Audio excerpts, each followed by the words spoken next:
तो हमें उसका शिकार करेंगे। लोमड़ी की यह बात सुनकर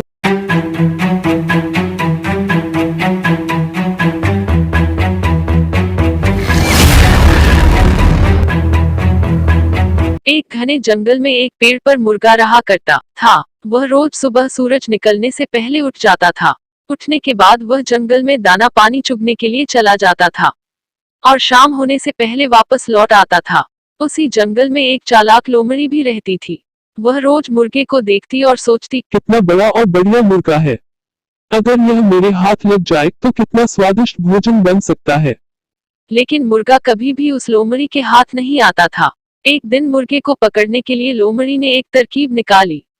वह उस पेड़ के पास गई जहां मुर्गा रहता था और कहने लगी, अरे ओ मुर्गे भाई, क्या तुम्हें खुशखबरी मिली? जंगल के राजा और हमारे बड़ों ने मिलकर सारे लड़ाई झगड़े खत्म करने का फैसला किया है। आज से कोई जानवर किसी दूसरे जानवर का शिकार नहीं करेगा। इसी बात पर आओ, नीचे आओ, हम गले लगकर एक दूसरे को बधाई दे।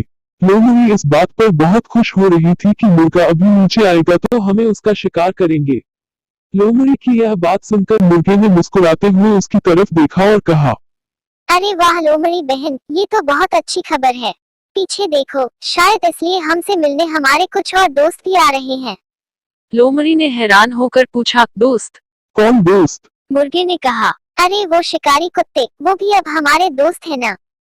कुत्तों का नाम सुनते ही लोमड़ी ने न आव देखा न ताव और उनके आने की उल्टी दिशा में दौड़ पड़ी। मुर्गे को पता चल गया था लोमड़ी हमारे साथ धोखा करेगी। मुर्गे ने हंसते हुए लोमड़ी से कहा, अरे अरे लोमड़ी बहन, कहाँ भाग रही हो? अब तो हम सब दोस्त है ना। हाँ हाँ दोस्त तो है, लेकिन शायद शिकारी कुत्तों को अभी तक यह खबर नहीं मिली है। यह कहते हुए लोमड़ी वहां से भाग निकली और मुर्गे की सूझबूझ की वजह से उसकी जान बच गई।